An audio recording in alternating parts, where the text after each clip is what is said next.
My name's Stephen Good. I'm Chief Exec at Construction Scotland Innovation Centre. We're Scotland's National Innovation Centre for Construction and the Built Environment.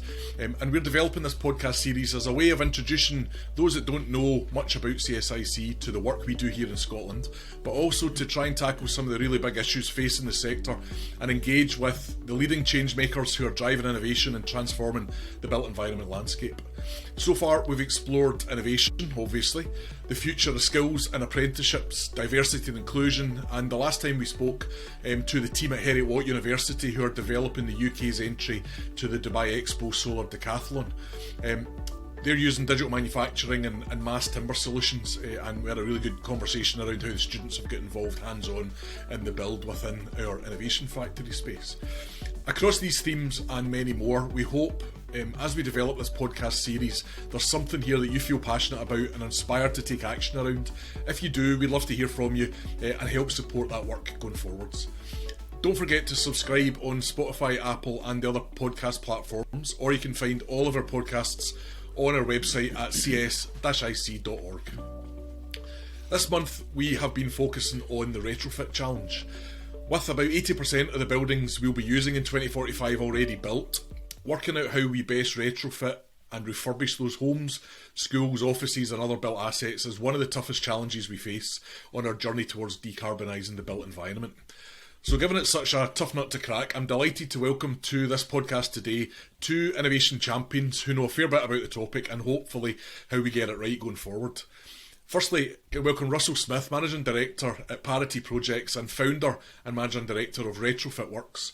Russell's been a pioneer in transforming the existing built environment for nearly the last 2 decades. Back in 2004, he piloted the Carshalton Grove Eco-Renovation Demonstration Project, which achieved over 70% reductions in CO2 emissions and a 60% reduction in water consumption. Since then, Russell has been at the forefront of large-scale retrofit projects in both public and private sector right across the UK. And with us today we also have David Peerpoint.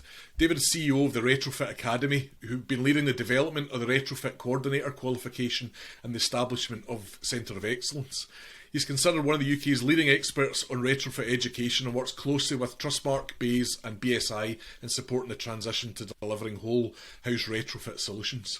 Russell, David, welcome and thank you very much for joining us today. Thanks, Stephen. Great to be here. Nice to see you. Thanks for having us. Kick off. First, Russell, you've been pioneering climate change work for a number of years. Could you tell our listeners a little bit how you got into this, how things have changed over the years in that space, and where do you think the big opportunities lie going forward? Blimey. I won't start with what I think's changed over the years because that's just too depressing. Let me start with the story. It actually started for me when I renovated my own property. I'm a civil engineer by background, and I got into it really because I ended up spending a bit of time on secondment from Balfour Beatty, who I was working with at the time, with a charity called Forum for the Future, who's still very prominent in the sustainability sector. I ended up working with them for a couple of years. I could not believe that I didn't know the impact of the housing stock on climate. And it was that sort of time spent with other experts that made me realise. So I just thought, crikey, well, I was about to buy a property. Let's buy a property that would be, it seemed to be one of the typical ones that we'd need to tackle. It was a 3-bed, semi-detached Victorian house in South London. It's the most common type of house in the UK. And yeah, it was hard. It was hard from so many different perspectives. It was hard because the techniques weren't really developed. You know, you'd had to look to the new build sector for anything that was approaching a low U value or something that was vaguely airtight or whatever. I couldn't find any experts that would tell me what to do, because that's what you want really. Everyone wants to be pointed, and you want to learn. You don't want to learn someone else's lessons, right? And then, of course, you end up with a situation where you've made some choices, but then you want to get them done, and there was nobody who knew how to install this stuff or to design it or whatever.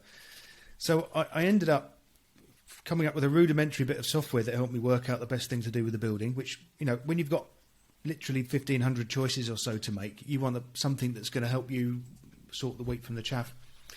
I found a builder that was willing to be educated. I found that the local council were willing to accept they knew nothing. and work it all out together.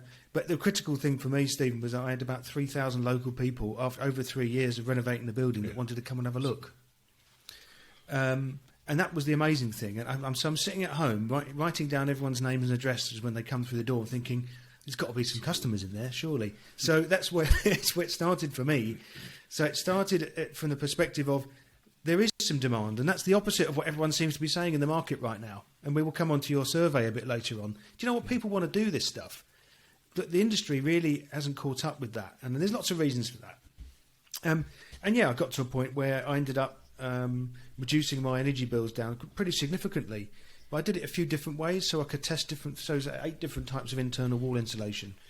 You know, I was single at the time, so I didn't have a partner sort of thinking that I was completely insane. So that helped. But my dad did learn a lot because he bless him, he helped me a huge amount through that. But the key thing really was the opportunity then was, oh my God, there's lots of people that really want to do this. The climate really needs it. We just need to find a way of getting all these bits of the industry to work together. Superb. No, I mean, I think that's one of the big observations. You know, my early career was as an architect, working, you know, across a whole range of different building types. But when you look back with the benefit now of 25 years, I suppose, under your belt, you do wonder why certain areas haven't moved forward quite so much. And this is one of the obvious ones where there is so much, certainly now at a policy level, there's so much focus around this. And the demand, as you say, you know, it's a regular. It might just be my circle of friends, but it's a regular conversation amongst my peers around, you know, how do we get ahead of the curve in terms of making sure our, you know, homes and whatnot are doing the best they possibly can be. But you're right. I think it's that challenge of how do you join up all the parts in the middle to make the process really simple for people who perhaps don't have, you know, your background or my background with a kind of slight interest in this space. They just own the house and want it to be better performing. That's a big opportunity, I think, going forward. Okay, so we'll come on to some of that. I'll bring in David. Great to have you with us today. Your organisation's created the Retrofit Coordinator role. You've spent a fair bit of time developing that, and that's now in England and Wales, I believe, is now a kind of mandatory part of that retrofit process. You can put that Retrofit Coordinator role in place to ensure that what's being done is being carried out right. Scotland is, I hope, on the cusp of adopting that as well. Can you tell the listeners a little bit about your journey? And then we can get into some of the subjects. Yeah, sure. I'll give you, great to be here, by the way, but I'll give you a bit of my personal story, but I'll focus mainly on the Academy's journey. I've known Russell for, I think we're coming up to our 10th anniversary of first meeting. I thought we might just be over it. Happy anniversary. And I used to go and stalk Russell and the likes, because I was actually an exhibition organiser, conference organiser, and I wanted to organise the UK's first retrofit show. And this was all, of course, on the hype around, some of your listeners might remember, something called the Green Deal, and you know, the then coalition government's pledge to create the biggest home improvement programme since the Second World War and all that sort of stuff.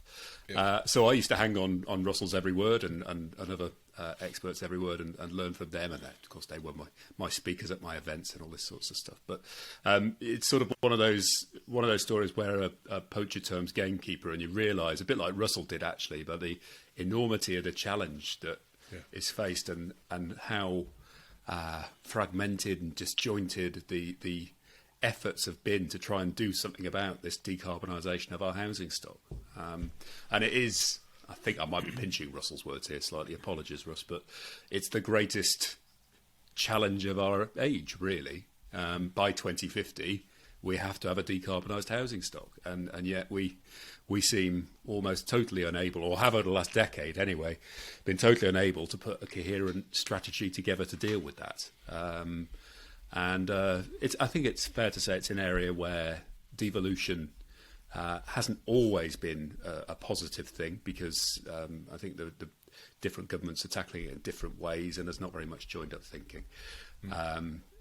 Now, I long story short, about 8 years ago, stopped being an exhibition organiser because I wanted to do something more positive with life, and started being a skills expert in retrofit, I suppose, which I had a little background in too, but I've dedicated most of the last decade to. And for a long time, that was a story of almost total famine, and very little feast. So we got retrofit. The idea of a retrofit coordinator came out of a program a government innovation program called Retrofit for the Future. Happened 10 years ago, where they threw a load of money at retrofitting social housing archetypes to achieve very, very low carbon outcomes, and found that the only way you could do that was to have one person in charge of the project who was basically doing what Russell would have done on his home, just calling all the shots. And if you didn't have that individual, the evaluation on those projects showed very clearly that you'd got nowhere near achieving the outcomes that you wanted to. So it was stark staringly obvious to us that projects needed these people, and then we defined the role of Retrofit Coordinator, and got it moving for a bit, but then bottoms fall out of markets and government policies, and you're back to square one. It's only really in 2019 when the new British standard PAS 2035 was published, which made this role mandatory on all projects where that standard applies, that demand for our training has sort of if I say exploded, that might be a slight exaggeration, but we're currently training 1,200 retrofit coordinators. We've had nearly 400 now graduate from that with that qualification, and a lot of those people going into practice. So we're very proud of that. But we're still on a journey, and we're still always learning. Yeah, indeed. And all of those people that have graduated and are going through training, do they all have pretty clear destinations in terms of organisations they're going to be either going back into or perhaps moving into to really embed this and take it forward? Is that appetite building, do you think, as opposed to maybe just being individuals with a real interest in taking on that role? It's a bit of a mixed bag, really. I suppose it depends where they've come from or where they want to get to. We always talk about it as being a new profession, and we think it's just as an important a profession as any of the established construction professions, but it is new. Now, there are people who come onto the course from a background in architecture or surveying or civil engineering or any those sorts of backgrounds. There are others who come from the other end of the spectrum who've been sort of domestic energy assessors or people of that nature. Also, local authority officers who want to deliver programs in their own project, in their own stock, and so on. So a very broad range of people with diverse backgrounds. And suffice to say, the better we get at what we do, and the more we learn about how to effectively build competence into those people, they come out better the other end, and that is definitely still a work in progress because it's all new. We've had to work it out initially with no support from anywhere, and we're fortunate now. We do get good support from various governments actually, which is not before time, but we've had to do it sort of off our own bat really. And you mentioned, David, earlier on that Scotland perhaps is one of the next untapped opportunities for you. Do you get a sense that the support from Scottish Government or organisations in Scotland is starting to build? Is that growing? I'm pretty sure I'm right in saying that I forget what the name of the specific policy announcement was, but it was a heat and building strategy or something along those lines that the Scottish Government published. They did say that the future energy efficiency programmes would be delivered under PAS 2035. Yeah, that's right. And when you make that announcement, you comply with the standard, not the bits of it that you want to cherry pick from. So if that's the case, then there is. We have trained, I think, around 50 or so people who are resident in Scotland. Yes. So not an insignificant number, but hopefully the key thing is that the government funded programmes have to require compliance with that standard, and then people train. I think we've learnt the hard way over the years that unfortunately it's sticks that result in training rather than carrots. Yeah. I mean that's maybe a point we'll pick up on around the kind of policy and procurement side of things in terms of how we get clients demanding that need. But Russell, can I bring you back in on the PAS 2030, 2035 side of things? What's your take on it from your perspective? Yeah, well, I didn't realise it, but I was a retrofit coordinator for my house. And weirdly, when Parity Projects started, I always felt there needed to be this impartial person with some technical understanding that was at the heart of all the decisions. And that's what we offered. So for years, Parity, we had what we called then our Home Energy Master Plan service. So this big old clunky spreadsheet back then, that's now turned into a really slick online tool. But effectively, we modelled every opportunity for the building to get its carbon and energy bills down, and we presented it in a way that was an investment opportunity for the householder. Showed all the benefits, carbon, energy saving, health improvement options, all that kind of stuff. And so you took them on a journey, and that's what the Retrofit Coordinator's done. In the PAS 2035, that's set out. The important thing about these standards is it does two things. The first of all, it's clarifying the how, and it's not just saying there are certain stages you go through, and there are risks associated with decisions at certain stages, and you pick your journey according to the level of risk. It's also saying there are things in the how about protecting the customer.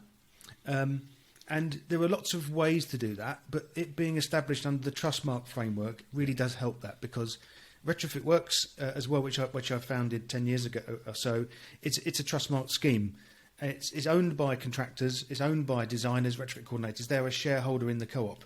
And on that basis, we are a scheme that's approved by Trustmark to operate under their umbrella. Therefore, we are, by nature of the way we operate, we're protecting the customer. So we're making sure the warranties and guarantees are in place. We're making sure there's a designer. So the Retrofit Coordinator under PAS 2035, they're making sure all those things are in place before the work happens, making sure that whoever's doing the work is fulfilling the promises they made in the documents. And at the end, they're evaluating. Well, there was another person called a retrofit evaluator, but they're making sure the house performs. If at the bottom line of all this is we're making promises to customers that we keep, who can complain about that? Yeah, absolutely. So the standards really, it's articulating that, and it's giving everybody a blueprint for how that should happen. PAS 2030 it's almost sits under the wing of PAS 2035 now. You can't get that 2035 standard unless you've used the PAS 2030 contractor.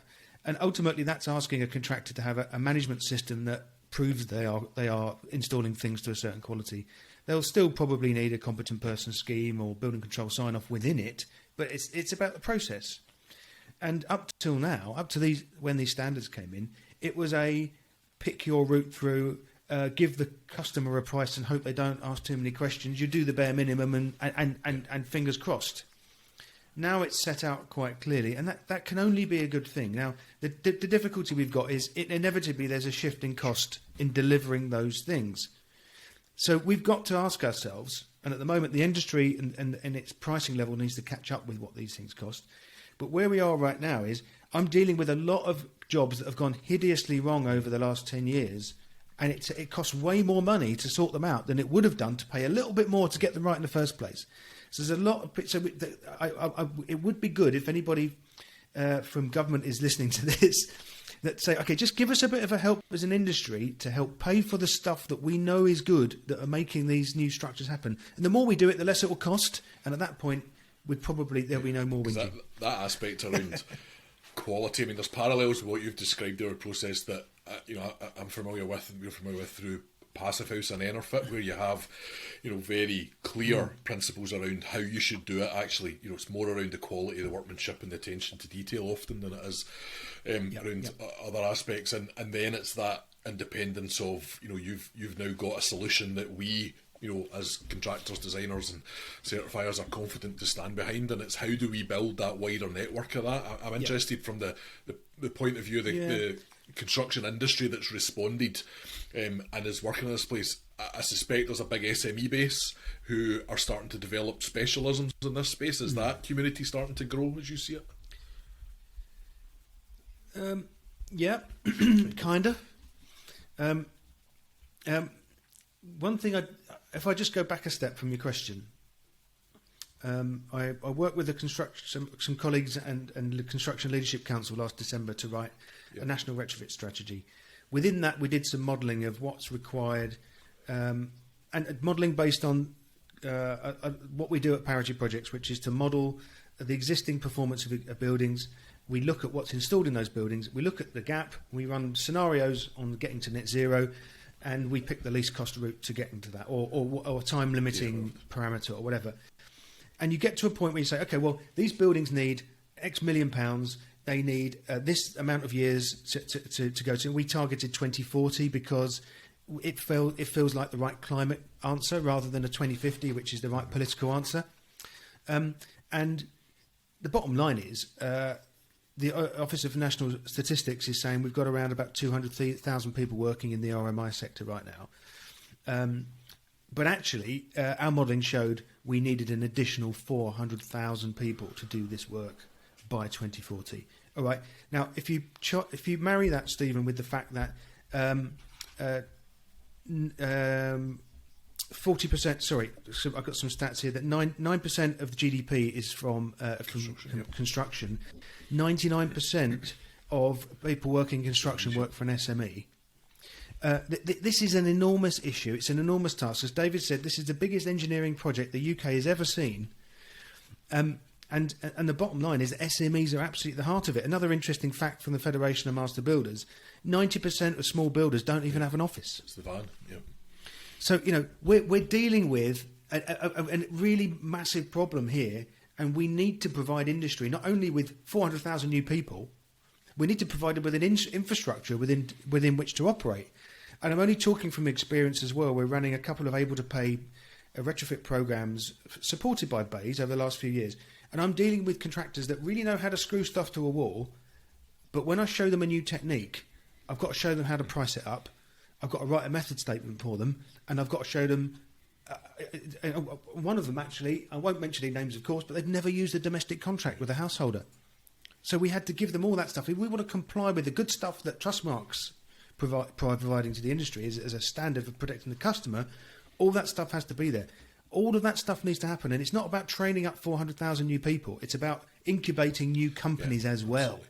And that we should never forget. That's a great point. And a lot of this, in a Scottish context, we talk a lot about transition to net zero being a just transition, and how do we deal with potentially the northeast and Aberdeen and the oil and gas focus, and if that move away from fossil fuels is going to leave potentially people with great skills but other options that are going to need to be explored around where they go. This seems like a perfect opportunity to join up that demand that we've got and the capability that sectors like that and others perhaps on the back of the pandemic, and who knows what other sectors will come back to life as some shape of normal. Where do you see, David, or Russell, sorry, when you go first, I'll bring David in. Just make one point, David, sorry, if it's okay. I sit on the government's Green Jobs Task Force, and it's pretty imminent that it's going to come out with a bunch of recommendations in education and a just transition. So written squarely into this is about how we help people move from the fossil sector to the renewable sector. So it's all being thought about. So so it's not being that stuff is in train. I'll be honest with you. So I just wanted to make that point. And do you think, David? Do you think built environment construction is high enough up on the profile of politicians of all governments to be thought of as a really exciting place to look at as part of the kind of destination for people transitioning from other fossil fuel sectors? That's a very good question. I'd say traditionally, absolutely not. I mean, you just have to look at how many construction and housing ministers we've had in Westminster for the last 15 years. I mean, there's another one every 6 months, and they're never high profile. And yet, as Russell mentioned, the GDP and as a percentage of GDP, and we all use buildings, and we all, work in. So, but what they do get is the job creation opportunity and the need, and particularly recovering from the pandemic. And if you're a politician, it's pretty easy to be sold to by an official, I think, with a vision that 400,000 new jobs. Well, there we go. There's an opportunity to upskill and reskill all these people who'll be leaving sectors that presumably will never recover. And there is a massive opportunity there, but there's no coherence around the strategy. There's no. It's left to some people, some organisations to try and do the right things. Well, not absolutely what we need is that national retrofit strategy that Russell's played such a key part in developing. And within that national retrofit strategy, good if Russell says it's coming up, we need a skills response and a job creation response. Now, we've put in applications for funding over the last last few weeks into the sort of, it's the post-Brexit structural innovation type funding that the UK government is putting out. And we've put in applications to provide lots of training around the country, and also to sort of scale up our operation a little bit by setting up regional centres. And we're hoping they come off. But central to all of those things is there's no point training people if you don't then link them to the jobs at the end of it. And whilst I think it's fair to say that we need better employers in the sector, because I'm not sure that the majority of current employers are necessarily the best companies, if I'm honest. I think some are great, and there's a whole load that I personally wouldn't want to work for. And you know, they need to up their game a little bit as well. That's all part and parcel of what I might call this professionalisation of the sector. You know, it's going from being either done on the back of a fag packet, as too much of it has been done, or, you know, the world of the one-off, very, very deep, you know, the homeowner who wants a super green, efficient home. You know, that's we can do that on a one-off basis, and we can do sort of bad retrofit on a fairly industrial scale. What we need is to meet in the middle and have very good retrofit done on an epic scale. Yeah, exactly. It's really about scaling up and mainstreaming that first option. That's right, I suppose, isn't it? Yeah, and that's the challenge. But I guess the experience that both of you've got, and the work that you're doing, you know, outside of your day jobs to support the you know, UK government's thinking around the development of the strategies and whatnot. Do you get a sense that the momentum is heading in the right direction? I know we touched on at the beginning the potential kind of where we were and where we are now might not be quite as stratospheric leaps ahead as we would like to see, but do you get a sense the momentum is moving us in the right direction? Yeah. Sorry, Russ, do you mind if I have a go at that one? I'll give way to you. Yeah, I'm sure you got go for it. Yeah. That too. But as I said, I don't think there's any challenge convincing ministers of the green jobs opportunity. What there was, you listeners might have heard about the Green Home Grant Voucher Scheme that was launched last summer, meant to be a £3 billion programme, £5,000 grants available to anyone. I can't remember what the geography was, just England probably. Yeah, was just it? England. And what happened there is exactly what, you know, is happening on other government funded programmes. They want to get the scale programmes running now, but then you try to get a quote. You need 3 quotes in order to get a voucher. I, as the Chief Executive of the National Centre of Excellence, couldn't get 3 installers to come and give me. I couldn't get any installers to come and give me a quote. And I wasn't quite sure, even if I could, that I'd necessarily want them to do the job.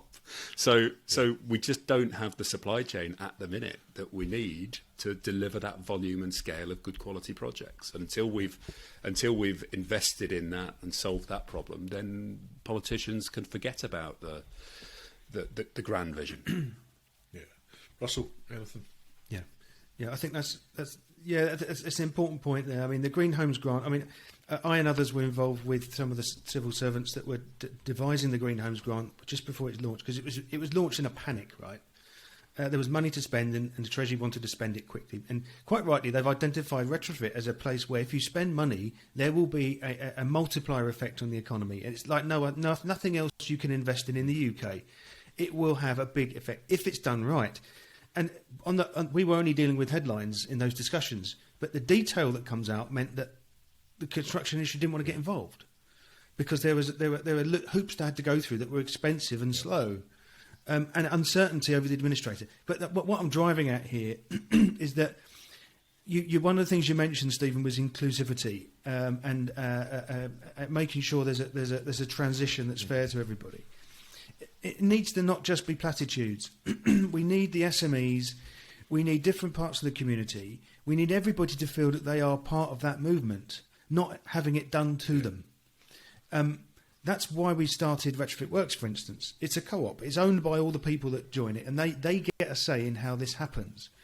You know, we want to make sure that if there is work in a village in Scotland, in the middle of nowhere, then the builder that's based there is doing that work, not a main contractor that's won a big framework contract, shipping in someone that's cheapest from 400 miles away that's staying in a B&B. It's insane, but that's what happens every day when government decides to do a top-down procurement. And not only that, we're going to be at a point where most people will have to contribute to this. It's not going to be grants for everyone to do this. And every time you add a layer of subcontract, you take money out of the package into someone's back pocket, a house in the south of France and all that kind of stuff. So if we can do it from the bottom up, allowing people locally to do this, to give the quote and to drive this, and that's what happened. And they did try to do that, admittedly, with the Green Homes Grant down in England. But there's a big gap as well. The organisations, they really need a lot of help. It's this incubation piece to get them to that line as well. But the Retrofit Coordinator can really help with that, provided that person is impartial and they're representing both the customer and the contractor. They'll coach the contractor. They'll make sure that the householder gets the right answer and move it along. So we've got all the bits and pieces that will make this work now. And you asked earlier on, do we think that the government's been listening? The civil servants have been listening, all right. I've got some hope that the heat and building strategy, the Westminster version, that's supposed to be coming out 2 months ago, the people writing it, they want to write the right things. It's the politicians now that have the power to take stuff out. Yeah, of course. So if it's watered down, we know why. But I do like the fact that Nicola Sturgeon always comes out with something a little bit earlier and sets a standard. And Scotland have done super well in setting the standard for quite a long time now, and with its level of ambition.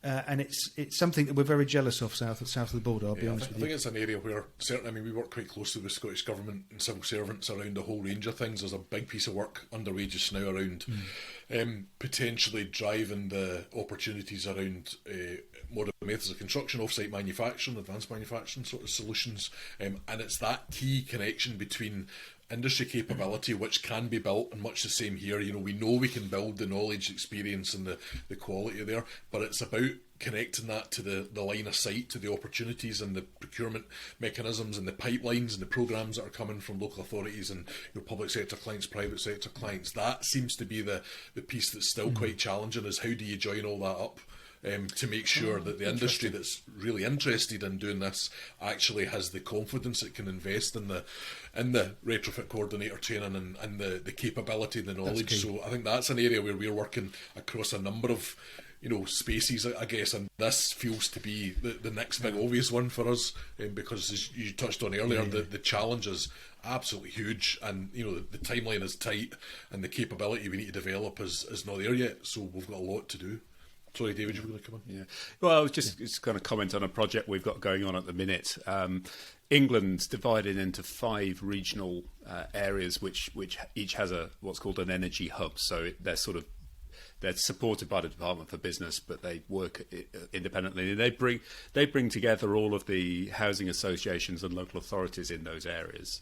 And actually, since that's happened, which is only sort of 6-8 months ago, there's been far more coherence around the conversation and the ability to engage the sector effectively. I think that's been a big step in the right direction. You'll I don't know the exact population of Scotland, but I know obviously England is sort of 50 odd million people. It's much bigger, much more fragmented. So that's been a big step in the right direction. Now. There's also a general consensus amongst those kind of that social housing sector and local authority sector that they, as Russell said earlier, they don't know what they're doing. But there is finally a willingness to learn and listen. I mean, we've had sort of 60 local authorities join our Centre of Excellence over the past month, which has been and they're all now, I think, you talk about momentum, they're all now clear that this is now something they do. Whereas 5 years ago, it absolutely wouldn't have been clear on whether they would have a role in delivering retrofit moving forwards. I think that's a very important step in the right direction, because those sorts of organisations are likely to be the ones who drive what Russell's described as the independent model, the place where a client can get support from assessors and coordinators to give them the right answers, not the answers that the installer wants to hear about what the right measure to install is. And I think that's really, really crucial. There's a big opportunity, I think, around how we, I suppose in some respects, how we democratise the approach to this and put, as you say, that capability in the hands of local contractors, local designers, local teams, assessors and whatnot, so that regionally that capability is there. And I think in a Scottish context, one of the interesting things, it's always, Scotland, we have 6 other innovation centres in Scotland that work in different sectors, and I know in the healthcare side they always talk about Scotland as being almost the optimum size to pilot these things really well, because you've got the right scale of community, you've got easy access to government and politicians, you've got local authority capability that's well spread but actually quite well connected, and I think that's that I suppose is one of the things that we've always, to your point, Russell, earlier, around where Scotland has had the opportunity to lead in some areas. I think it's because we've got a scale and a size to us that's quite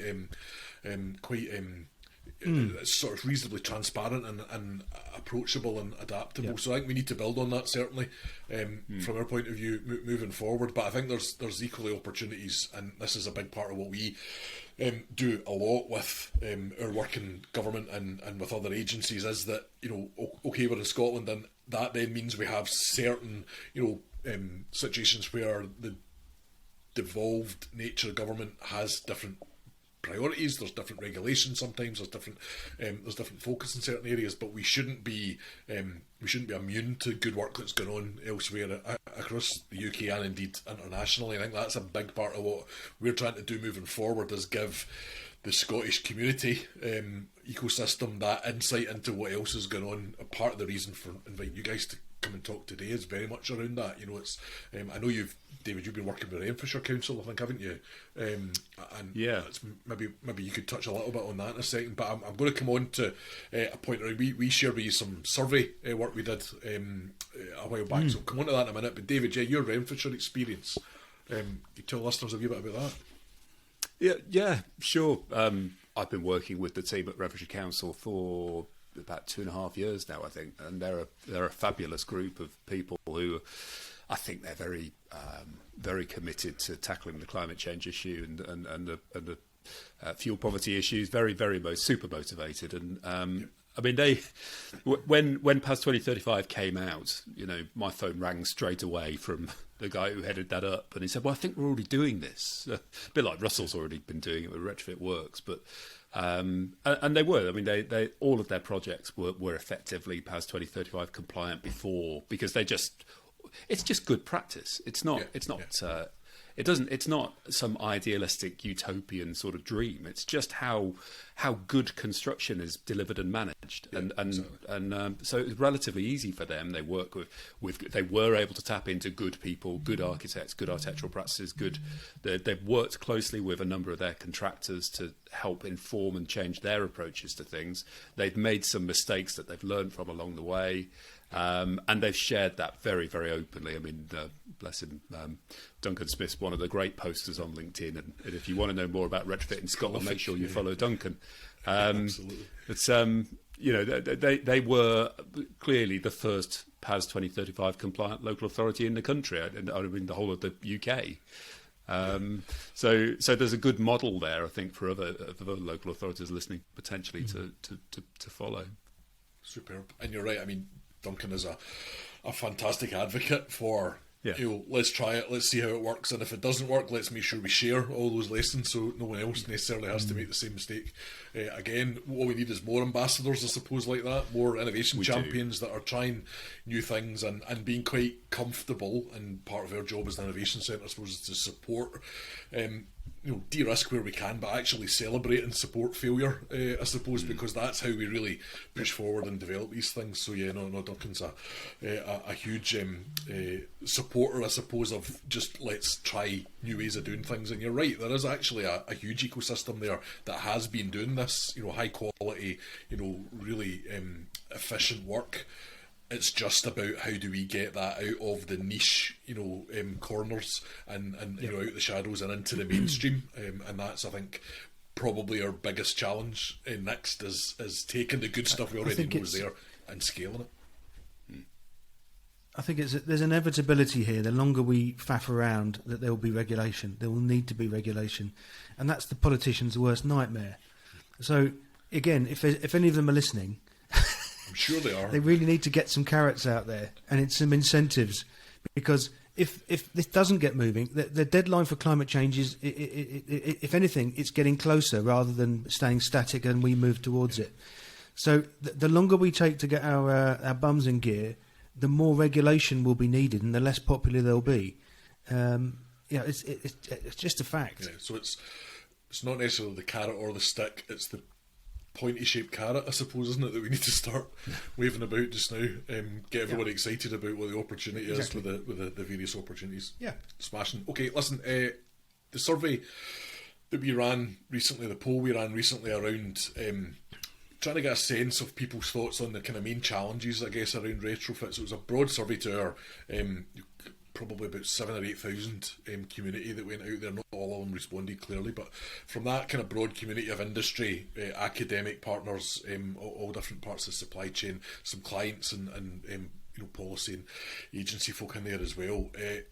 What came out on top, and it's interesting because I think, Russell, you maybe touched on it in your opening remarks, and David, you touched on it as well, was that the perception is the main barrier challenge to retrofit. 50% of the respondents put cost down as their main concern.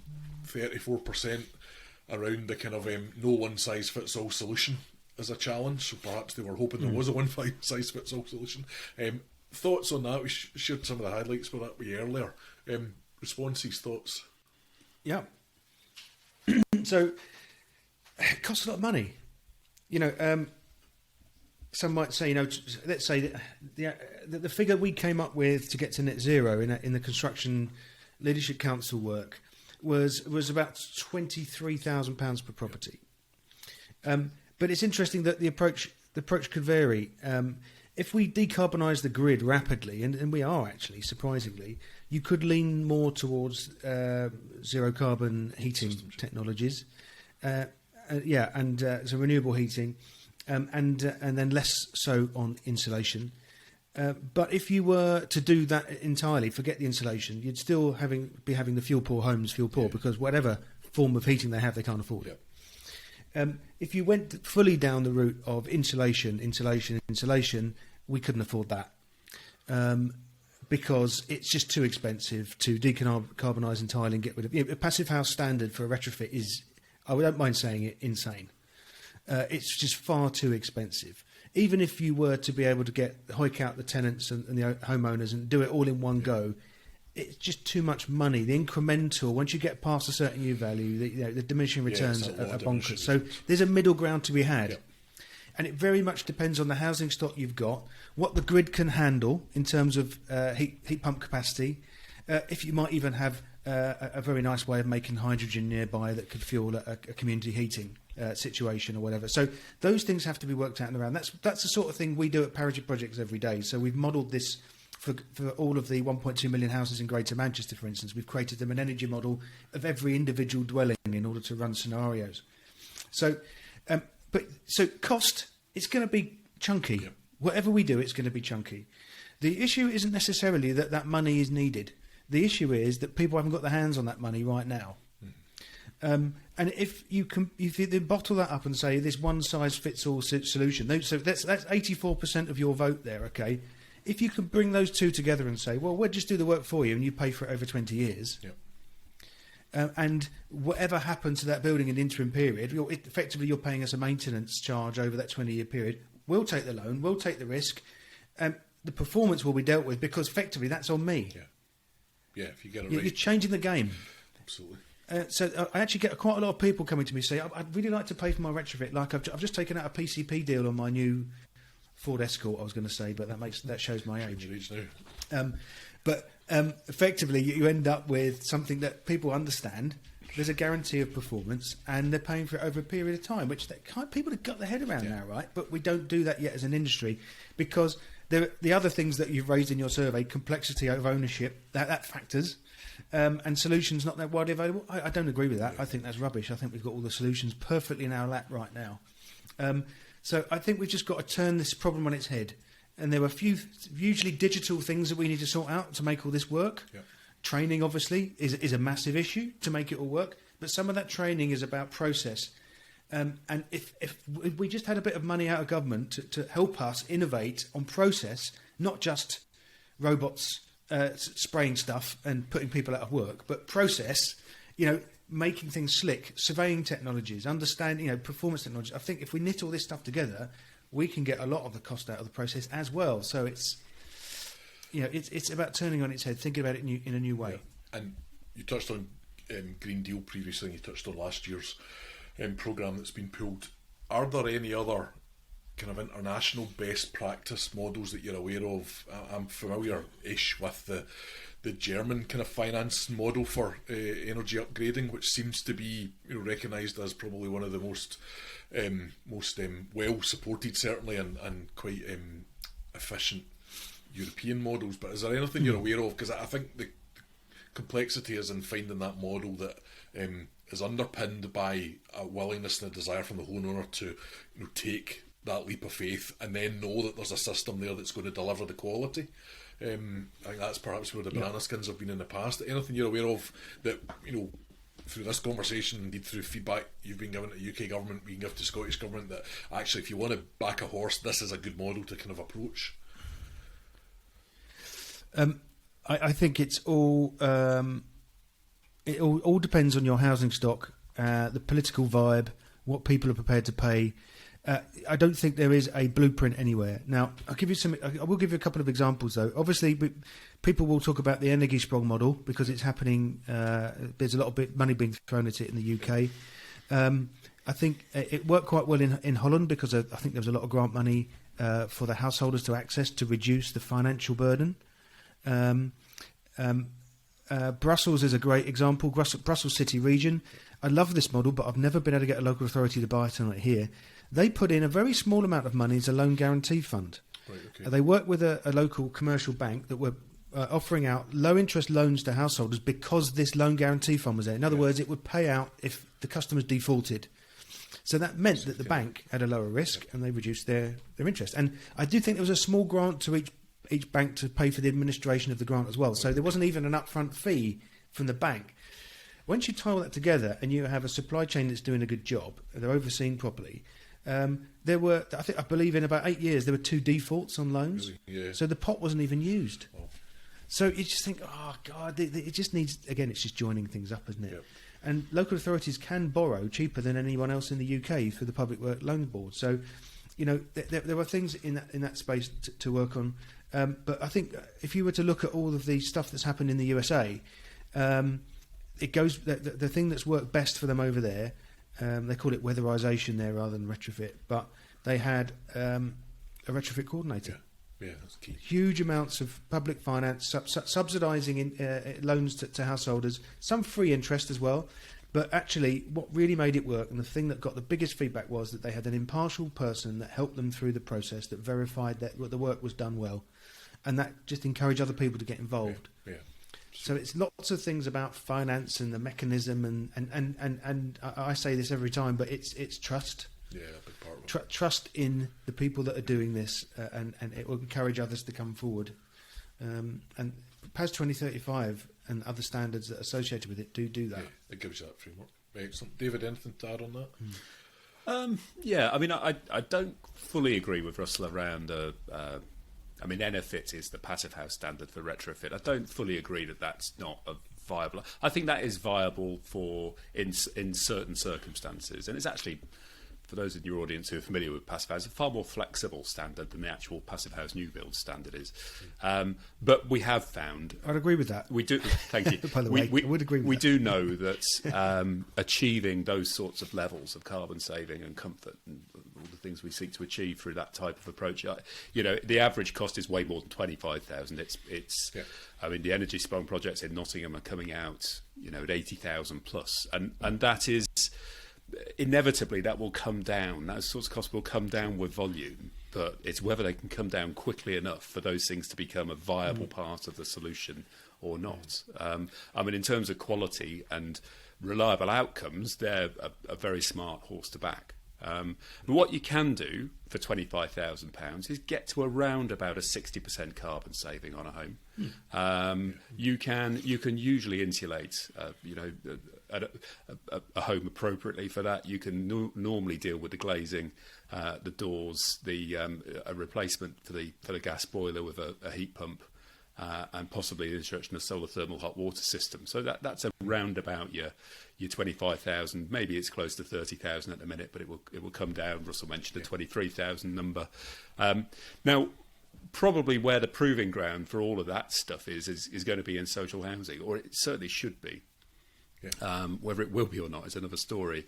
And certainly social landlords across the country do seem to be waking up to that fact and are now developing strategies to decarbonise or to achieve the EPC Band C target by 2030, which is their current sort of compliance objective. And in doing that, they're thinking, well, okay, well, what's that as a staging post to where we ultimately need to get to?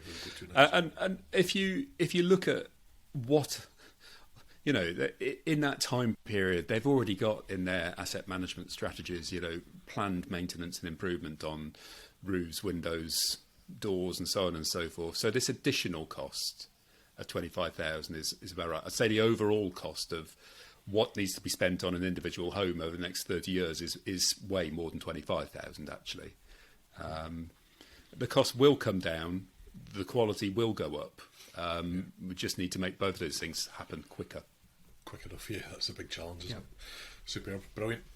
Well, listen, last one, just, you know, obviously we are an innovation centre based in Scotland helping the industry develop new ways of doing things, but a big part of what that involves is actually nothing really to do with new innovations. It's about taking things that already exist and scaling them as quickly as we can. So given that there's a big chunk of that in this space, where do you think the gaps are where there is real opportunity to innovate? Russell first. I think I mentioned earlier on about the end-to-end process. One thing that we think we do quite well is fishing, finding, giving people information that they never thought they needed in the first instance. It's getting it to them at the right time is the key. So when we are able to model every dwelling within a geographical area, for instance, we've got a lot of local authority clients, and we model every home. So a householder can actually technically log on to their property, see the performance now, just like you would go onto a Tesco app, you plonk some stuff into the building and you can see your bills go down, the carbon go down, and the bill go up for the capital works. That's phishing. You know, that's not accurate modelling, right? But what you've done is you've circumvented that half an hour long telephone call when somebody can't really describe their boiler to you, and you broadly give you some idea. You know, they've done it themselves at no cost to the scheme. And when they fire it over to you and say, "Oh, I'm interested. This is a package I quite like the look of." You know the budget. You know what sort of things they're interested in. You could look it up on Google Street View and see whether they're going to need planning permission or not. Exactly. And you've saved yourself probably an hour in total, which costs a huge amount of money for any government-funded or privately funded scheme. But then you've got data to work through the customer journey with as well, and that will inevitably need a survey, more detailed survey. An energy survey is different from a contractor's pricing survey. So a lot of this is about data and fine-tuning it, smoothing it through. You know, we're very keen to link up with people and APIs, all sorts of other different tools that can make that whole process super quick. And we can, you know, verifying these things at the end. There's tools for verifying the performance of a house. They can overlay that with our initial model. Have we done what we promised? Done what you said you were going to do. Superb. Yeah. No. Okay. So, data. I think sits at the heart of this. Our sister innovation centre, the Data Lab, will be delighted to hear that data's the key thing. We'll be partnering up with them as we do on a number of things around this going forward, I'm sure. David, innovation opportunities from your perspective. I mean, the obvious thing for me to talk about is the need to, you know, innovate around training, because that is a clear need, but it's too predictable an answer, so I'm not going to give it to you. I think I'd like to see far more done around people, the people that we do this to. Because we don't do retrofit to homes, we do retrofit to people's houses, and the people who live in those things. And you know, I speak to my parents live in a cold, you know, our old family home. It's cold, it's drafty. I'm always on at them to retrofit, you know, and I run the National Centre of Excellence for the damn thing.